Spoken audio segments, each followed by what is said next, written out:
일본이 나온 가장 위대한 크리스천, 가장 위대한 크리스천을 우찌무라 간조라고 하시는 분입니다. 일본에서 조사하기를 메이지 시대 이후에 일본을 현대화하는데 근대화하는데 가장 공헌한 인물 20인에도 뽑힌 신분이 우찌무라 간조라고 하시는 분입니다. 이 우찌무라 간조는 옆에 있는 윌리엄 클라크에 의해서 예수를 믿게 되었어요. 그러니까 윌리엄 클라크는 매사추세츠 공과대학이라고 하는 곳에 총장으로 계시다가 1876년 일본에서 삿포로 농학교에서 초빙 교수로 잠시 초빙되어서 일본을 향하게 되었습니다. 그래서 이 삿포로 농학교는 이후에 이제 홋카이도 대학교, 지금은 이제 홋카이도 대학교인데요, 명문 홋카이도 대학교로 이제 성장한, 그리고 일본 초기에 농업학교로 농업을 이끌어가는 아주 중요한 학교가 삿포로 농학교였습니다. 대학이죠. 클라크가 선교사 겸 이제 교수로 매사추세츠 농과 대학의 총장을 지냈던 분이 이제 초빙되어서 가서 일본의 많은 여러 가지 학문적인 것, 또 농업적인 것을 많이 가르쳐 주었습니다.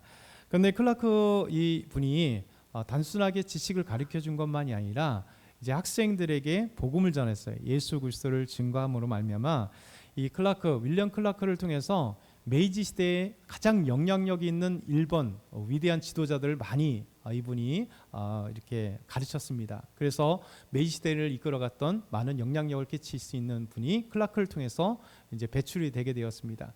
뿐만 아니라 이 농학교의 삿포로 농학교의 1기와 2기, 우찌무라 간조는 2기 학생입니다. 그러니까 위의 학생인데요.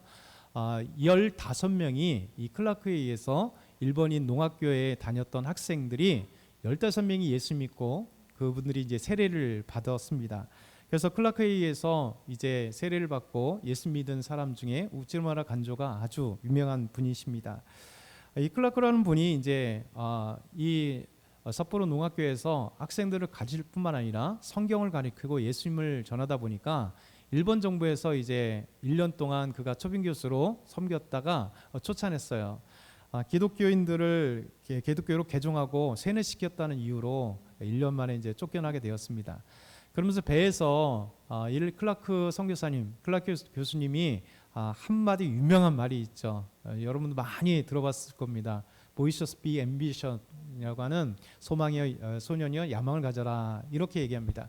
그러니까 삿포로의 지금 삿포로 도청에 그 도청면에 이렇게 그림이 있고 거기에 클라크 선교사님이 전문이 있는데 이런 내용입니다. 한번 보면 소년이여 야망을 가져라. 돈이나 이기심을 위해서도 사람이 명성이라 부르는 덧없는 것을 위해서도 말고 단지 인간이 갖춰야 할 모든 것을 얻기 위해서. 그러니까 소년이여 야망을 가져라는 거예요. 우리가 보통 야망을 가지려면 꿈을 갖고 무엇인가 기대하고 무엇인가 이뤄가는 그런 야망이라 생각하는데 윌리엄 클라크가 얘기했던 이 야망은 그런 게 아니죠. 그러니까 어떤 분은 여기에 사실은 in Jesus Christ가 빠졌다라고 얘기를 하죠. 그래서 Boys be ambitious in Jesus Christ. 그러니까 예수 그리스도 안에서 야망을 가져라. 하나님이 원하시는 참된 야망. 그래서 단지 인간이 갖춰야 될 가장 중요한 것을 얻기 위해서 야망을 가져라, 이렇게 우리 클라크 선교사 클라크 교수님이 이렇게 얘기를 했습니다. 그러면서 이 클라크 교수님을 통해서 예수 믿게 되었고, 그리고 그가 주님을 영접하고 난 다음에 믿음의 또 교사로 또 사상가로 있었던 분이 우찌무라 간조라고 하는 분이에요.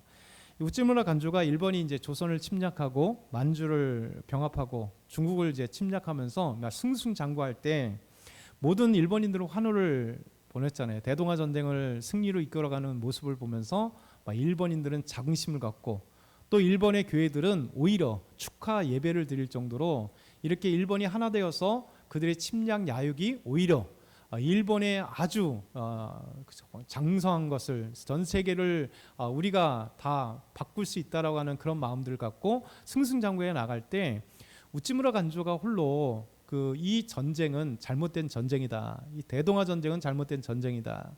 그리고 황제 천황 숭배는 거짓되다라고 학생들에게 가르치기 시작을 했습니다. 그러면서 일본의 이 침략은 만행이다, 이렇게 얘기하면서 모든 사람들이 이 대동아 전쟁을 침략 전쟁을 미화시킬 때 우찌무라 간조는 홀로 외롭게 투쟁하면서 전쟁을 반대하고 일본 국민들에게 또 가르치는 학생들에게 대동아 전쟁들과 이것이 잘못된 것을 계속 가르쳤습니다. 그러면서 그 유명한 얘기를 했습니다. 이건 예언적 설교, 예언적 기도라고 얘기하는데요. 이후에 핵 원자탄 폭발이 우찌무라 간조가 얘기했던 이것이다. 많은 사람들이 얘기도 합니다. 뭐 이것을 전제로 두지는 않겠지만 많은 분들이 이런 얘기를 합니다. 우찌무라 간조가 일본을 향해서 이렇게 외쳤습니다. 일본이 동양의 평화에 기여해야지 지금처럼 이웃 나라들을 침략하고 그 백성들을 괴롭히면 하나님께서 일본 하늘에 불벼락을 내리실 것입니다. 일본이 지금 할 일은 침략 전쟁이 아니라 회개입니다. 이렇게 이제 우찌무라 간조가 홀로 외롭게 대동아 전쟁의 잘못된 거에 대해서 외치고 오히려 평화에 기여해야 되는 일본이 되어야 된다고 외쳤던 사람입니다. 이 우찌무라 간조가 이렇게 얘기하고 많은 대동아 전쟁을 반대하다 보니까 매국노라고 이제 일본 국민들이 또 정부에서 그를 핍박하기 시작해요. 그래서 제1보고 교사였다가 교사에서 해직되었습니다. 갑자기 이제 실업자가 됐잖아요. 우찌무라 간조가 실업자가 됐는데 그것으로 끝나지 않았습니다. 자기 도쿄에 있었던 자기의 6평짜리 집 안에서 이제 대학생들, 학생들을 불러옵니다. 그리고 그 학생들에게 사상을 가리키고 성경을 가르치면서 우찌무라 간조는 이 청년들에게, 청소년들에게 성경을 가르치면서 그가 해야 되는 건 뭐냐면 전쟁 이후에, 전쟁이 패한 이후에 일본인들이 다시 이 성경을 중심으로 이 나라 민족을 다시 살려야 된다라고 하는 마음을 가지고 우리 학생들에게, 청년들에게, 대학생들에게 작은 집이지만 많은 학생들을 불러다가 성경을 가르쳤던, 그래서 미래를 준비했던 분이 우찌무라 간조입니다. 우찌무라 간조는 지금까지도 일본인들에게 있어서 아주 큰 선생님이고, 그리고 현대화에 큰 기여를 했던 분이고, 그리고 일본 역사에서 가장 위대한 크리스천으로 인정받는 분이 우찌무라 간조라는 분이에요.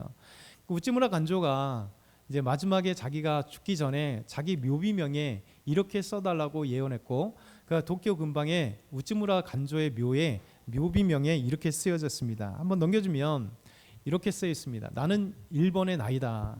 일본은 그리스도의 일본이다. 그리고 모든 것은 하나님의 것이다. 참 멋있잖아요. 나는 일본 사람이잖아요. 그러니까 나는 일본의 나이다. 그러나 일본은 그리스도의 일본이 된다. 그리고 모든 것이 다 하나님의 것이다. 그러니까 하나님을 향하여 우찌무라 간조가 아름다운 모습이죠. 비록 이제 무교회주의이기 때문에 우리 정통 교회에서는 조금 그런 부분에서는 거부하는 건 있습니다. 교회가 필요 없다. 내가 교회인데, 그래서 이런 전통적인 교회는 나가지 않고 그랬지만, 그래도 그의 삶인 크리스천으로서 아름다운 사상가로서 많은 사람들에게 지금 100년이 넘는 동안에 1930년에 돌아가셨는데 지금까지도 일본의 큰 선생님으로 아주 위대하고 또 영향력을 줍니다. 이 우찌무라 간조가 뭐 그의 생애나 그의 설교나 여러 책들이 우리나라 홍성사나 여러 크리스찬 서적이나 책을 통해서 많이 번역이 됐어요. 그래서 오래전부터 우찌무라 간조의 설교, 우찌무라 간조의 그의 삶의 일대기가 번역이 되어서 우리나라 많은 그리스도인들에게 영향을 준 분이 우찌무라 간조라는 분입니다. 여러분, 우찌무라 간조를 통해서 또 클라크 선교사님을 통해서 우리가 믿음의 사람들을 통해서 우리가 되새겨야 될 게 뭐냐면, 모든 사람들이 시대의 조류에 따라가서 예스를 할 때 저 믿음 안에서 노라고 할 수 있는 믿음의 사람이 지금 필요하다는 거예요. 그렇죠? 믿음의 사람이 아니더라도 이 시대가 흘러갈 때 모두가 그냥 그런들 어떠리 저런들 어떠리, 그렇죠? 그렇게 할지라도 우리는 노라고 할 때 분명히 노라고 할 수 있는, 예스를 할 때 분명히 예스를 할 수 있는 그런 믿음의 사람이 필요하다는 것이죠. 그래서 모두가 하나님의 말씀을 벗어날 때 하나님의 말씀대로 순종하는 것, 모든 사회가 또 이 시대가 오히려 하나님을 별로 반기지 않고 예수님 반기지 않고 교회를 미워한다 할지라도 이 진리의 말씀대로 순종하고 변하지 않는, 영원토록 변하지 않는 하나님의 진리, 하나님의 말씀, 하나님의 복음, 하나님의 뜻 가운데 살아가는 것이 지금 이 시대의 조류에 그 유행에 잠시 따라가는 것보다 영원히 변하지 않는 진리에 따라가는 것이 오히려 옳다라고 하는 것을 우리에게 보여주는 것이죠. 그래서 하나님이 기뻐하신 삶이 무엇인가? 그것은 바로 이 시대에 물들지 않고 하나님의 말씀에 순종하여 하나님을 복되다 하며 우리 하나님이 가장 아름다운 분으로 찬양하고 고백하는 삶, 경건한 그리스도인의 삶을 하나님이 기뻐하시는 것이죠. 그럼 오늘 말씀 보면 하나님이 우리에게 원하시는 바가 무엇인가를 우리에게 보여줘요. 우리 12절과 13절을 한번 다시 보면 이렇게 이야기합니다. 이스라엘아, 내 하나님 여호와께서 내게 요구하시는 것이 무엇이냐? 곧 내 하나님 여호와를 경외하여 그의 모든 도를 행하고 그를 사랑하며 마음을 다하고 뜻을 다하여 내 하나님 여호와를 섬기고 내가 오늘 내 행복을 위하여 내게 명하는 여호와의 명령과 규례를 지킨자. 우리 하나님이 원하시는 건 뭡니까? 오직 여호와 하나님을 경외하는 것, 그분을 사랑하는 것, 그분 말씀을 행하고 여호와를 섬기고 그의 말씀을 지키는 것이 하나님이 우리에게 원하시는 거예요. 그렇죠? 이 땅에 그 어떤 것보다도 가장 원하시는 것은 바로 이겠다는 거예요. 여호와를 경외하는 것. 그러니까 여호와를 경외한다는 것은 두렵고 떨림으로 하나님 제일 중심이라는 거예요. 가장 우선순위는 우리 하나님. 그 어떤 것보다 우선순위는 하나님이죠. 그렇잖아요. 뭐 시대는 항상 흘러가게 돼 있습니다. 시대는 그 분위기에 따라 흘러가는 것이 그것이 정설은 없어요. 그러나 하나님의 말씀은 영원토록 변하지 않기 때문에 지금까지 아름답게 서가는 것입니다. 여러분, 이 말씀을 우리가 한번 이 말씀 이스라엘아, 그 이스라엘을 여러분의 이름으로 네라고 하는 것을 너의 이렇게 표현하고 내게는 자기 이름으로 한번 한 장 넣어 넘기면 아니 그 위에 제가 안 넣어놨군요. 거기다가 그냥 땡땡 땡땡을 자기 이름으로 한번 넣어보시면 참 아름다울 것 같아요. 저희 이름으로 한다면 이런 거예요. 민수야, 민수야 하나님 여호와께서 민수에게 요구하시는 것이 무엇이냐? 그렇죠? 민수야 하나님 여호와를 경외하며 그의 모든 도를 행하며 그를 행하며 마음을 다하고 뜻을 다하여 민수야 하나님 여호와를 섬기고 내가 오늘 민수의 행복을 위하여 민수에게 명하신 여호와의 명령과 규례를 지킬 것이 아니냐, 이렇게 해요. 한번 여기다 이제 땡땡에 자기 이름을 한번 붙여서 한번 같이 여러분이 읽어보겠습니다. 옆에 계신 분 이름을 갑자기 부르면 안 돼요. 우리 한번 같이 읽겠습니다. 시작.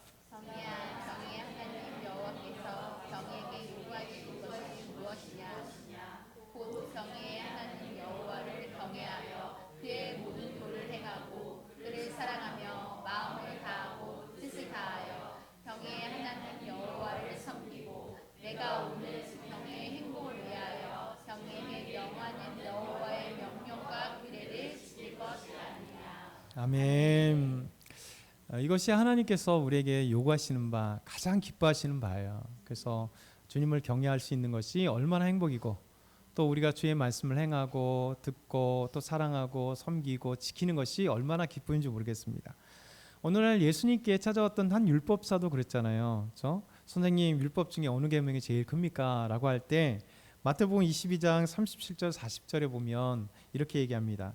여호와께서 이르시되 내 마음을 다하고 목숨을 다하고 뜻을 다하여 주 너의 하나님을 사랑하라 하셨으니 이것이 크고 첫째 되는 계명이요 둘째도 이와 같으니 내 이웃을 내 몸과 같이 사랑하라 하셨으니 이 두 계명이 온 율법과 선자의 강령이라, 이렇게 말씀하세요.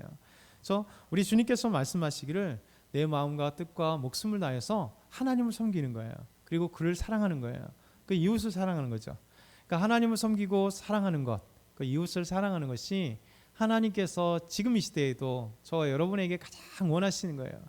사실 쉽지 않잖아요. 우리가 하나님의 말씀대로 살아가는 것도 쉽지 않고 주님을 섬기는 데도 쉽지 않고요. 왜?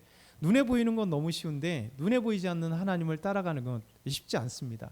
또 하나님의 말씀을 묵상하지 않으면 설교를 통해서 개인 성경을 공부하는 것을 통해서 또 성경 읽기를 통해서 저 하나님의 말씀을 보지 않으면 하나님의 말씀에서 우리 그리스도인이 어떻게 살아야 될지, 저 하나님이 원하시는 것이 무엇인지를 알지 못하는 거예요.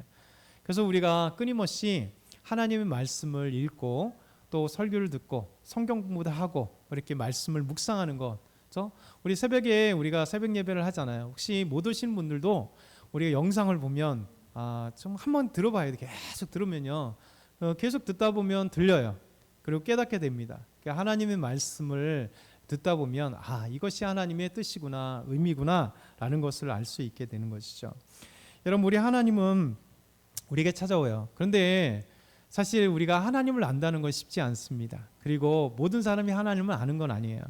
왜냐하면 인간들은 이게 죄인들이기 때문에요. 죄악이 우리 눈을 싹 영적인 눈을 가려버립니다.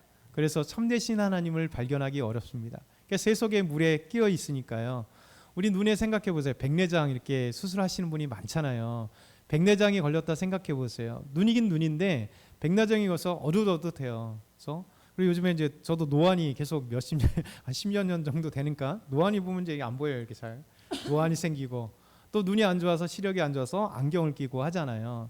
그러니까 우리가 일반적으로 보는데도 여러 가지 뭐 노안이 생기거나 눈이 좀 안 좋아지거나 또 좀 백내장이나 녹내장이나 많은 어떤 눈에 이상이 징후가 생기면 안 보여지는 것처럼 우리가 하나님을 알려고 하는데요. 죄악이 우리의 눈을 영적인 눈에 가려버리는 거예요. 그래서 하나님을 제대로 알지 못합니다. 인간은 죄인이기 때문에 참되신 하나님, 영원하신 하나님, 우리를 지으신 하나님, 우리를 구원하신 하나님, 그 하나님을 알지 못하니까 사람들을 하나님을 섬기지 못하는 거예요. 그러니까 사단은 끊임없이 우리에게 죄의 물을 막 들이는 거예요.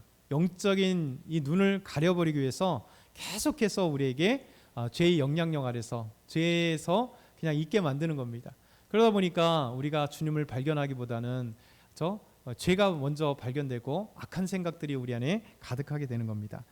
그래서 우리가 끊임없이 기도해야 될 이유가 그런 거예요. 하나님, 내 영혼의 눈을 열어주십시오. 우리가 하나님을 온전히 볼 수 있도록, 또 예수님을 온전히 볼 수 있도록, 예수님을 온전히 믿을 수 있도록, 그래서 그 악한 것들, 하나님을 방해하는 모든 것들이 떠나가게 해주십시오 라고 하는 것이 중요하다는 거예요. 그래서 우리가 진리를 보는 것이 중요하다. 우리를 눈 감게 하는 것 너무 많다는 거예요. 2007년 4월 8일자 워싱턴 포스트의 썬데이 매거진 이제 가장 메인 커버 스토리에 이런 얘기가 있었습니다. 재미난 실험을 워싱턴 포스트가 이제 했는데요.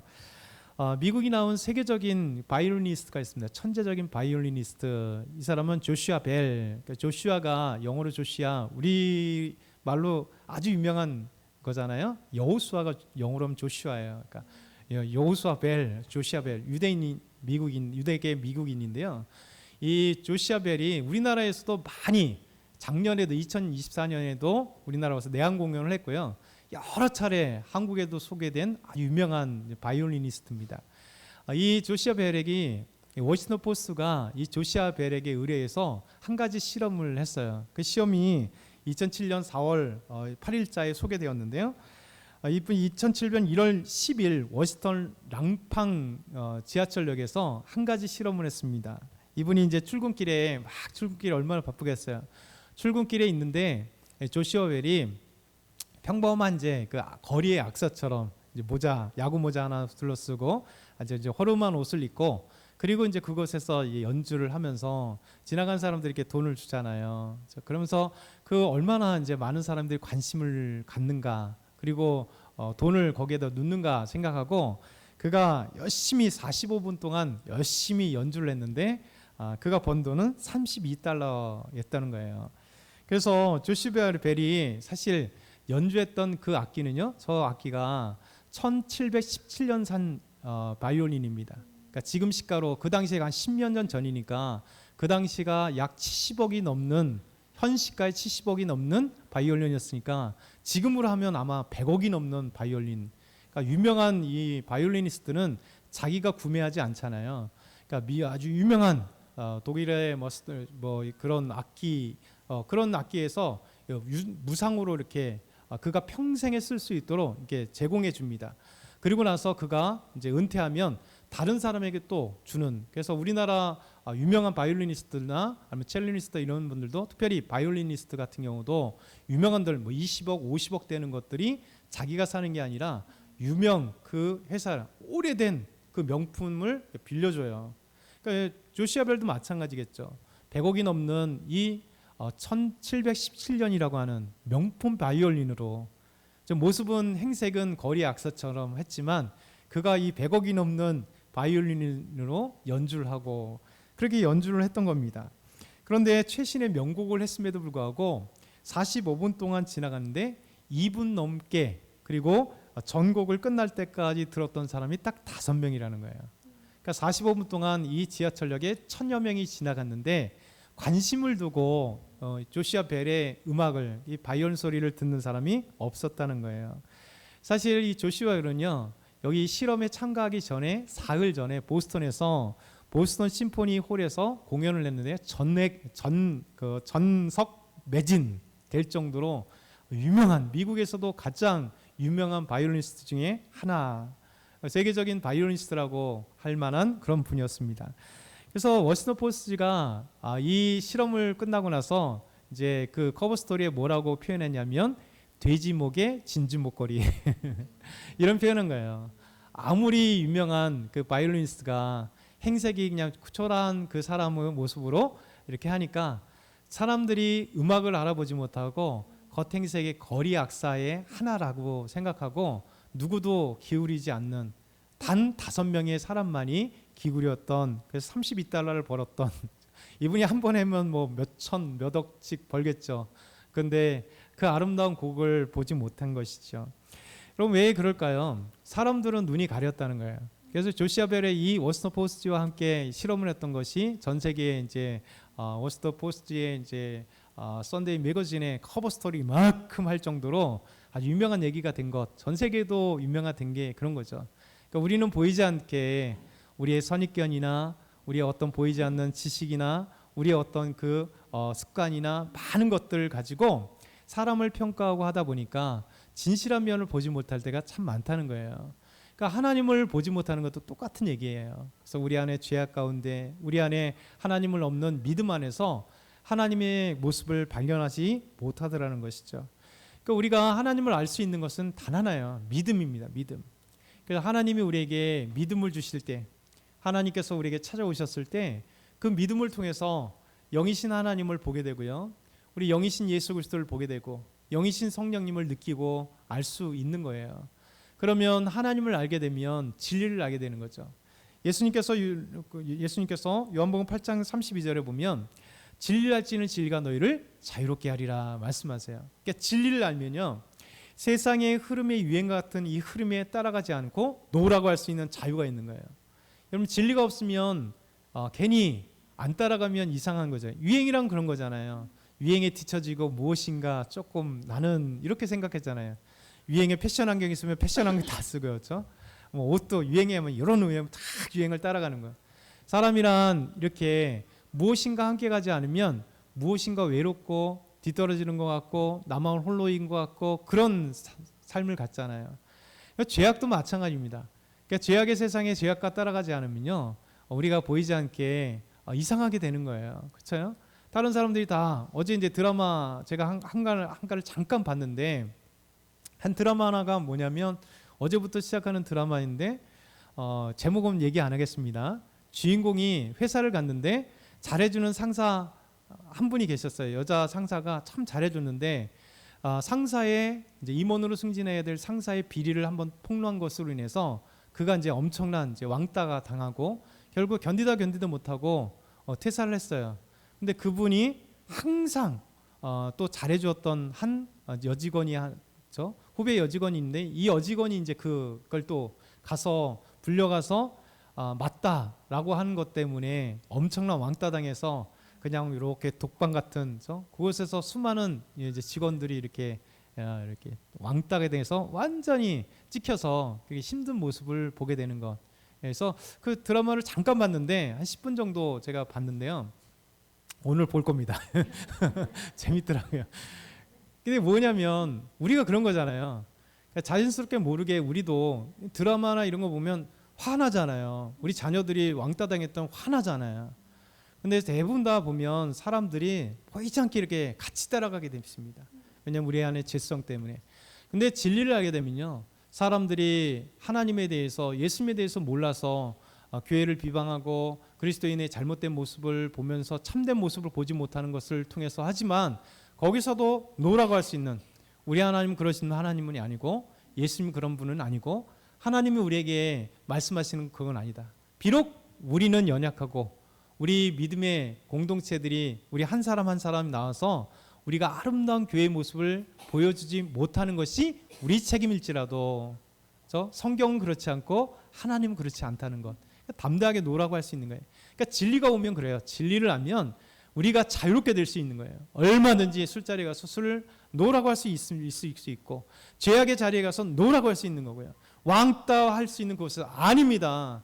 비록 내가 퇴사의 두려움이 있을지라도 아닌 건 아닌 건 압니다. 뭐 너무나 독불장군처럼 뭐 다 분위기를 깨는 게 아니라 정말 진리 안에서 자유로울 수 있는 사람들이 이 시대에 필요한 것이 있어요. 여러분, 이때 항상 역사적으로 사실 이런 사람들은 항상 쉽지는 않았습니다. 그럼에도 불구하고 시대가 지나가고 한 시대가 지나가거나 아니면 그 상황이 지나가면 인정받는 사람들이 바로 진리 안에 있었던 머물렀던 사람들이 이렇게 되는 것이죠. 여러분, 우리가 하나님 우리를 택하신 이유, 그리고 구원한 이유, 그리고 우리 주님 안에서 부르신 이유는 단 한 가지예요. 여호와 하나님을 경외하고 사랑하고 말씀을 지키는 것. 여러분, 근데 놀랍게도 이 말씀 보면 12절에 우리 13절에 이렇게 말씀합니다. 13절 같이 한번 읽어볼게요. 내가 오늘 내 행복을 위하여 내게 명하는 여호와의 명령과 규례를 지킬 것이 아니냐. 참 놀랍잖아요. 사실 우리를 부르신 이유가 우리가 죄 때문에 하나님, 우리를 지으신 하나님, 우리를 구원하신 이 모든 인간들을 창조하신 하나님을 우리가 모르는 것뿐인데, 사실 하나님 부르시면 얼마나 감사해요. 우리의 부르신 목적은 여호와를 찬양하고 영광 돌리며 그분께 나아가는 것이잖아요. 근데 하나님은 바꿔버렸습니다. 우리에게 말씀하시는 건 내가 오늘 내 행복을 위하여, 여러분의 행복을 위하여, 저의 행복을 위하여 내게 명하는 여호와의 명령과 규례를 지킬 것이 아니냐. 좀 신기하죠. 하나님의 말씀이 지키는 것은 당연한 건데 하나님 우리에게 명령하시기를 너희의 행복을 위해서 하나님 말씀을 지키는 거 아니냐. 하나님 우리에게 이렇게 말씀하세요. 얼마나 우리를 사랑하시는 거예요. 사실 우리가 지켜야 될 건 마땅한 바인데도 불구하고 우리가 하나님의 말씀을 지키는 것은 뒤집어서 우리에게 하나님의 은혜의 말씀을 선포하세요. 우리의 영혼의 행복과 우리 삶의 행복. 우리 모두가 정말 진정한 행복을 찾잖아요. 그렇죠? 행복 안 찾는 사람 있을까요? 아니잖아요. 모두 다 행복을 찾아 헤매잖아요. 근데 진정한 행복을 모르니까 명성이 있으면 행복할까? 우리는 유명 연예인들을 보면서 이게 아니라는 사실을 금방 알 수 있습니다. 겉은 화려한데 뒤에서 항상 보면 그 귀한 가수들, 그 인기 있었던 가수들이 뒤에 보면 너무 힘들었대요. 너무 힘들었대요. 옛날에 우리가 여러분 7080 가수들 지금 다 연세가 들어서 옛날 얘기를 많이 하잖아요. 그때 너무나 유명해서 정말 그 이름이 대단한데 그때 자기는 정말 노래를 하기 싫었다. 대중 앞에 너무나 서기에 두려웠다. 그리고 나는 진짜 도망가고 싶었다. 이런 얘기를 너무나 많이 하고요. 지금도 이렇게 아이돌 그룹도 사실 개인적으로 이렇게 얘기하는 방송들 보면 심돈 토로들을 너무 하는 거죠. 우리는 이렇게 보여지는 것에 이 마약처럼 매료되어서 마치 그냥 감각이 그 안에 무뎌지는 것뿐이에요. 근데 사실은 진정한 행복이 꼭 그 안에 있지 않다는 것을 알게 돼요. 아마 정치인들도 마찬가지일 거예요. 열심히 대선이라 대통령이 돼 내가 이 나라 민족을 다 할 것 같지만 5년 뒤에 퇴임하면 흰머리 많이 생겨요. 너무 힘드셔서 다 그래요. 대통령들 보면 5년밖에 안 되는데 여러분 5년 뒤나 지나 별로 변하신 거 없잖아요. 근데 이렇게 얼마나 스트레스를 많이 받을까. 그러니까 사실은 그 모든 것들이 참된 행복은 거기에 있지 않더라는 거죠. 그건 하나의 과정이 불과하고 그런 것들이 우리의 하나의 도움이 될 수 있을지 몰라도 그것이 참된 행복이 아니라는 사실을 우리에게 보여줍니다. 그런데 우리 하나님을 알 때요. 하나님을 섬길 때, 하나님을 경외할 때, 하나님을 사랑할 때 하나님은 우리에게 너무나 놀라운 기쁨과 행복들을 마음껏 주기 때문에요. 여러분 은혜 충만한 사람 보세요. 얼굴에 딱 보면 20대 같아요. 우리 조경현 집사님 보세요. 20대 같잖아요. 20대 같아요. 그렇죠? 저는 20대 같이 보여요. 은혜 충만하기 때문에 그런 거예요. 그래서 우리가 참 다릅니다. 그래서 마지막으로 한번 읽어볼게. 시편 1편 말씀을 한번 보면 제가 읽어드릴게요. 자, 복 있는 사람은 이게 복 있는 사람은요. 헬라어로 이렇게 번역할 때는 마카리오스라고 해요. 마카리오스. 뭐라고 하냐면 행복한 사람. 너는 행복한 자로다. 복 있는 사람. 히브리어는 바라크, 복이지만 또 바꿔 얘기하면 행복한 사람이 어떤 사람이냐, 복 있는 사람이 어떤 사람이냐. 행복한 사람, 복 있는 사람은요, 악인의 길을 따르지 않고 죄인들의 길에 서지 않고 오만한 자리에 자리 않고 오직 여호와의 율법을 즐거워하여 주야로 묵상하는 사람이 참된 행복한 사람이에요. 왜냐하면 주님 안에 있을 때 가장 행복을 경험할 수 있기 때문에. 그래서 오늘 저와 여러분이 이 말씀을 기억했으면 좋겠어요.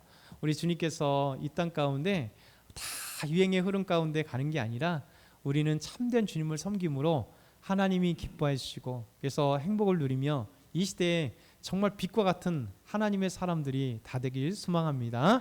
우리 한번 같이 기도드릴까요? 오늘 말씀을 기억하면서 하나님 앞에 욱지무나 간조처럼 클라크처럼 하나님의 은혜 가운데 정말 아름답게 살아갈 수 있는 저희 모두가 될 수 있도록 우리 한번 같이 기도합시다.